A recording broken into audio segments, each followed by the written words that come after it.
네, 15절입니다. 사울이 오기 전날에 여호와께서 사무엘에게 알게 하여 이르시되 내일 이맘때에 내일 이맘때에 내가 내가 베냐민 땅에 베냐민 한 땅에서 사람을 한 사람을 내게로 보내리니 너는 너는 그에게 그에게 기름을 기름을 부어 부어 내 내 백성 백성 이스라엘의 지도자로 이스라엘의 삼으라. 지도자로 삼으라. 그가 그가 내 내 백성을 블레셋 백성을 사람의 블레셋 손에서 사람에게 손에서 구원하리라. 구원하리라. 내 내 백성의 백성의 부르짖음이 부르짖음이 내게 내게 상달되었으므로 상달되었으므로 내가 내가 그들을 그들을 돌보았노라 돌보았노라 하셨더니 하셨더니 사무엘이 사울을 볼 때에 여호와께서 그에게 이르시되 보라 이는 내가 내게 말한 사람이니 이가 내 백성을 다스리리라 하시니라. 사울이 사울이 사울이 소문난 서운한 사무엘에게 나아가 사무엘에게 이르되 나아가 이르되 선견자의 선견자의 집이 집이 어디든지 어디든지 청하건대 청하건대 내게 내게 가르치소서 가르치소서 하니 하니 사무엘이 사울에게 대답하여 이르되 내가 선견자이니라. 너는 내 앞서 산당으로 올라가라. 너희가 오늘 나와 함께 먹을 것이요 아침에는 내가 너를 보내되 내 마음에 있는 것을 다 내게 말하리라.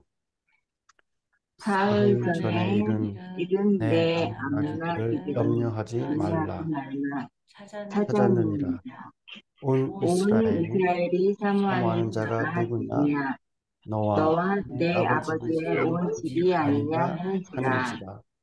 사울이 대답하여 이르되 나는 이스라엘 지파의 가장 작은 지파 베냐민 사람이 아니니까 또 나의 가족은 베냐민 지파 모든 가족 중에 가장 미약하지 아니하니까 당신이 어찌하여 내게 이같이 말씀하시나이까 하니 사무엘이 사무엘이 사울과 사울과 그의 그의 사환을 사환을 인도하여 인도하여 객실로 객실로 들어가서 들어가서 청한 정한 자 자 중 중 상석에 앉게 성석에 하였는데 앉게 하였는데 객은 객은 30년 30명가량이었더라. 가량이었더라. 사무엘이 요리인에게 이르되 내가 내게 주며 내게 두라고 말한 그 부분을 가져오라. 요리인이 요리인 요리인이 넓적다리와 넓적다리와 그것을 그것을 붙은 것을 가져다가 가져다가 사울 사울 앞에 앞에 놓은지라. 놓은지라. 사무엘이 사무엘이 이르되 이르되 보라 보라 이에 이는 주었던 구웠던 것이 것이 내 내 앞에 앞에 놓고 놓고 먹어라. 내가 내가 백성을 청할 백성을 청할 때부터 너를 때부터 위하여 너를 이것을 위하여 두고 이것을 두고 이때를 기다리게 이때를 기다리게 하였느니라. 하였느니라. 그날에 그날에 사울이 사울이 사무엘과 함께 사무엘과 함께 먹으니라. 먹으니라. 그들이 산당에서 내려 성읍에 들어가서는 사무엘이 사울과 함께 지붕에서 담화하고 그들이 그들이 일찍이 일찍이 일어날 일어날 때 때 동틀 동틀 때쯤이라. 때쯤에 사무엘이 사무엘이 지붕에서 지붕에서 사울을 사울에게 불러 이르되 이르되 일어나라. 내가 내가 너를 보내리라 보내리라 하니 하네. 사울이 사울이 일어나 일어나고 그 그 두 두 사람 사람 사울과 사울과 사무엘이 사무엘이 함께 함께 밖으로 밖으로 나가서 나가서 성읍 끝에 이름에 사무엘이 사울에게 이르되 사원에게 우리를 앞서게 하라 하니라. 사원이 앞서가므로 또 이르되 너는 이제 잠깐 서 있으라. 내가 하나님의 말씀을 내게 들려주리라 하더라. 아멘. 오늘 우리에게 주시는 말씀입니다. 생명의 삶 2월 8일 수요일 말씀입니다.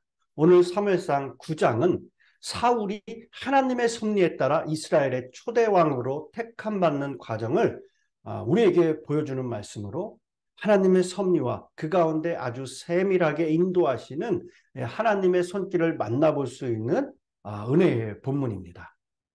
지난 화요일 8장에서는 이스라엘 사람들이 사무엘에게 찾아와 다른 나라와 같이 인간 왕을 세워달라는 요청하는 모습을 우리가 보았죠.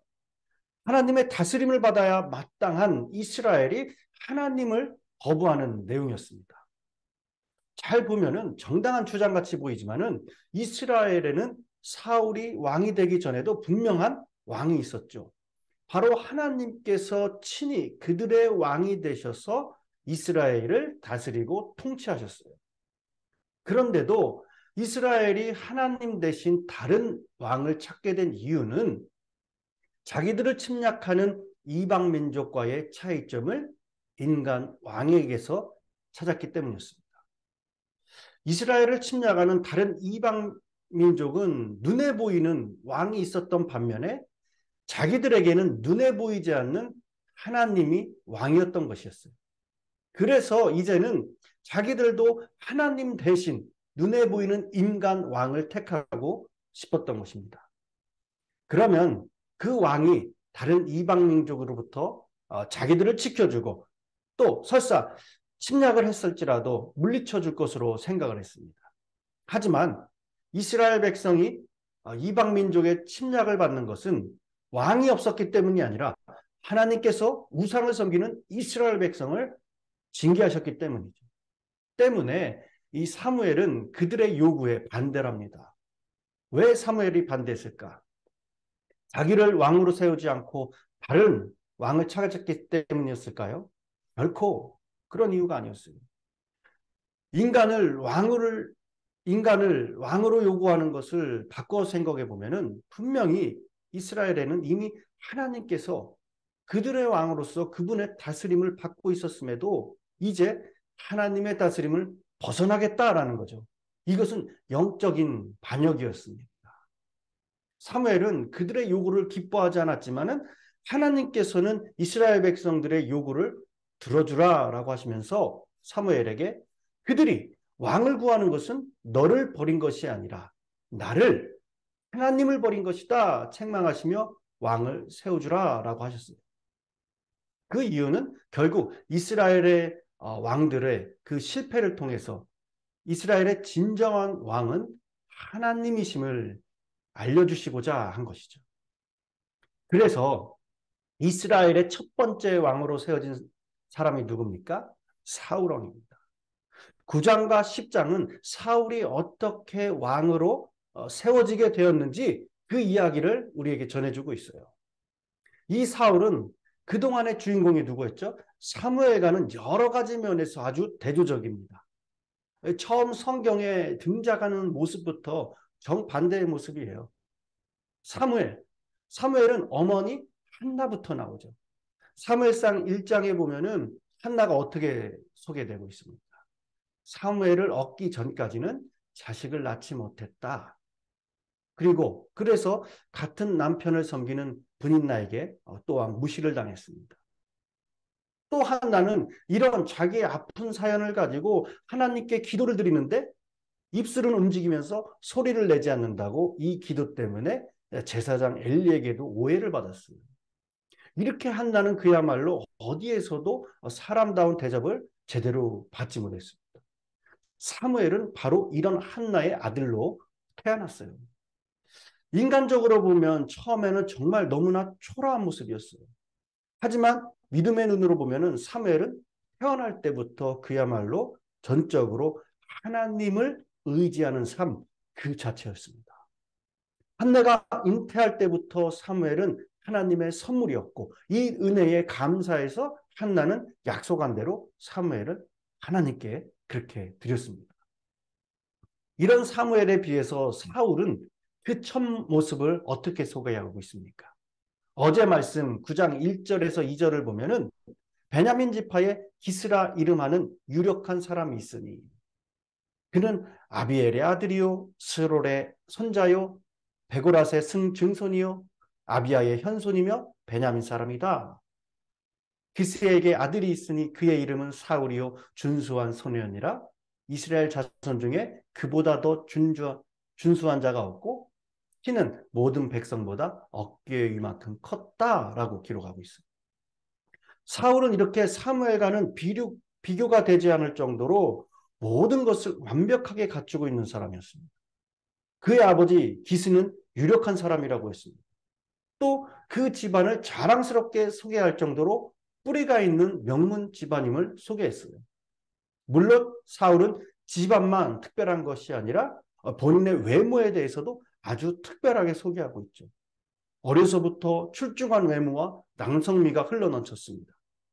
이렇게 사울은 처음부터 사무엘과는 상반된 모습으로 화려하게 등장을 하고 있습니다. 오늘 함께 읽은 말씀에 이렇게 반대되는 사무엘과 사울이 만나는 장면인데 사무엘이 사울을 만나서 무엇이라고 이야기합니까? 20절에 보면은 온 이스라엘이 사모하는 자가 누구냐?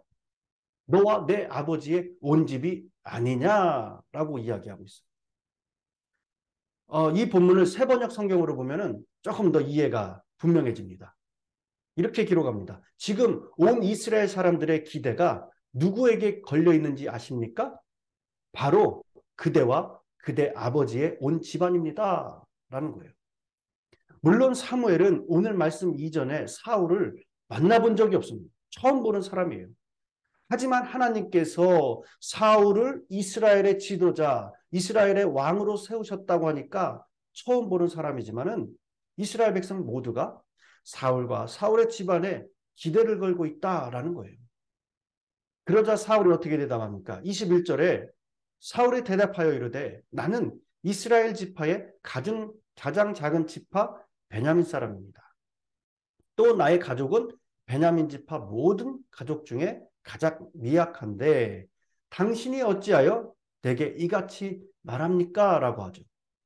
물론 베냐민은 요셉의 동생으로 야곱의 12아들 가운데 가장 막내입니다. 그래서 베냐민 지파는 실제로 가장 작은 지파였어요. 하지만 사울이 이렇게 자기가 베냐민 지파 출신이고 자기 가족은 베냐민 지파 중에서도 가장 그렇게 미약하다고 한 것은 실제 자신을 소개하는 이상의 뜻을 담고 있습니다. 즉 무엇이냐? 자기는 너무나 부족해서 절대로 이스라엘의 왕이 될 수 없다는 뜻으로 가장 작은 지파의 가장 작은 가족이다라고 한 거예요. 그만큼 사울은 겸손한 사람이었어요. 겸손한 사람이었습니다. 하지만 후에 나중에 결과적으로 보면은 어떻게 되었습니까? 어느 누구보다 준수한 외모를 가진 사울이 마지막에는 가장 추한 모습이 되고 말았습니다. 그 누구보다 키가 컸던 사울이 나중에는 가장 왜소한 모습이 되었습니다. 자기는 너무나 부족해서 결코 왕이 될 수 없다고 할 정도로 겸손하던 사울이 결국에는 너무나 오만한 사람이 되고 말았습니다. 이렇게 사무엘과 사울은 처음서부터 끝까지 여러 가지 면에서 아주 큰 대조를 이루는 사람이었습니다. 오늘 또 말씀에서도 두 사람이 만나기까지 그 행적을 보면은 많은 다른 모습을 볼 수 있어요.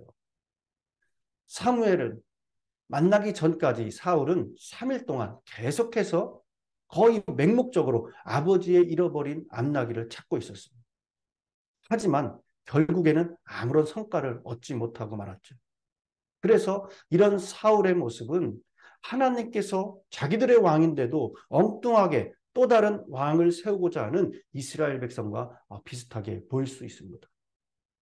이스라엘 백성이 하나님 대신 다른 왕을 세우고자 하는 것은 이곳저곳 찾아다녀도 암나귀를 찾을 수 없었던 사울처럼 헛된 수고일 뿐이라는 겁니다. 반면에 사무엘은 사울을 만나기까지 모든 것을 미리 준비하고 기다렸습니다. 굶주린 사울에게 먹을 것을 주고 잠자리를 제공해 주셨습니다. 그리고 사울이 그렇게 애타게 찾던 암나귀를 찾아주었습니다. 사울이 암나귀를 찾은 것이 이스라엘이 하나님 대신 다른 왕을 세우는 것과 같다면 분명히 하나님께서 원하시지 않는 일이지 않겠습니까? 그런데도 사무엘이 암나귀를 찾아주었다는 것은 결국 하나님께서는 이스라엘 백성의 잘못된 선택에 대해서도 세심한 배려를 아끼지 않으셨다는 거예요. 이스라엘 백성이 왕을 세우고자 하는 일이 분명히 하나님의 다스림을 거부하고 하나님의 뜻에 저버리는 일입니다. 그러니 그들의 계획이 어떻게 되든지 상관하지 않을 수도 있는 일이었습니다. 오히려 잘못된 선택이니 우리가 생각할 때는 모든 일이 엉망이 되어야 마땅할 수도 있습니다. 하지만 하나님께서는 이스라엘 백성들의 잘못된 선택까지도 도와주셨다는 거예요. 그러기에 복종과 순종을 할 줄 알고 스스로의 부족함을 아는 겸손한 사람 사울을 미리 왕으로 준비하셨던 것입니다. 오늘은 사무엘이 이 사울을 만나는 내용을 우리가 보았습니다. 무엇보다 사울을 왕으로 세우시는 모습을 보면은 하나님께서는 우리 인간의 잘못된 선택과 판단으로 이루어진 일 역시 외면하지 않으시고 그 속에서도 어떻게 해서든 하나님께서는 자신의 거룩한 뜻을 이루어 가시는 분임을 우리가 깨달을 수 있습니다. 바로 이런 하나님의 뜻이 우리의 믿음과 삶 속에서도 함께할 것입니다. 그러기에 우리는 늘 자신의 생각과 행실을 하나님의 뜻에 우리가 비추어 볼 수 있어야 됩니다. 또 사울이 처음에 보여준 신실한 모습을 계속해서 간직하지 못했던 모습에서도 소중한 믿음에 우리는 교훈을 얻을 수 있어야 합니다. 하나님께 대한 우리의 믿음과 헌신이 정말 참되고 진실하기 위해서는 결코 한두 번으로 그쳐서는 안 된다는 사실입니다. 오히려 하나님을 향한 믿음과 헌신은 우리의 삶 동안에 계속되고 또 그 깊이와 넓이를 더해갈 수 있어야 될 줄 믿습니다. 이렇게 우리의 생각과 행실을 하나님의 뜻에 비추어 보고 우리의 믿음과 헌신의 깊이와 넓이를 더해가는 가운데 신실한 믿음의 사람으로 세워질 수 있는 저와 여러분이 되기를 간절히 축원합니다. 기도하겠습니다. 하나님 아버지, 오늘 말씀을 통해서 사울을 인도하시고 부르시고 세우는 모습을 우리가 보게 됩니다. 하나님께서는 무엇보다 사울의 겸손한 그 성품을 귀히 여겨주시고 그 성품을 통해 하나님의 일을 감당하셨던 것을 보게 됩니다. 오늘 말씀 앞에서 우리 또한 주님의 인도하심과 부르심, 세우심을 믿음으로 그 은혜 가운데 감사하며 받아들일 수 있는 귀한 은혜 시간 되게 하여 주시옵소서. 그리하여 내가 있는 자리, 내가 만나는 사람, 내가 해야 할 일 가운데서 주님의 뜻을 깨닫는 우리가 되게 하여 주시고 그 가운데 사울처럼 겸손한 마음으로 주님이 원하시는 길에 순종할 수 있도록 도와주시옵소서. 주님의 부르심에 순종하고 그 길을 가려고 했을 때에 우리를 세워주시고 지혜와 능력으로 우리를 도와해 주시고 힘을 주셔서 그 소명을 넉넉히 감당하는 우리 모두 될 수 있도록 주님 이끌어 주시옵소서. 오늘도 주님과 더불어 살아가게 해 주시고 오늘 말씀을 통해 우리를 부르시는 하나님을 다시금 기억하고 주님의 뜻대로 살기를 결단하는 또한 우리의 신앙이 될 수 있도록 주님 붙잡아 주시옵소서. 감사드리며 예수님의 이름으로 기도드렸습니다. 아멘. 오늘 말씀을 생각하시면서 다 같이 합심하여 기도의 자리로 나아가겠습니다. 기도합니다.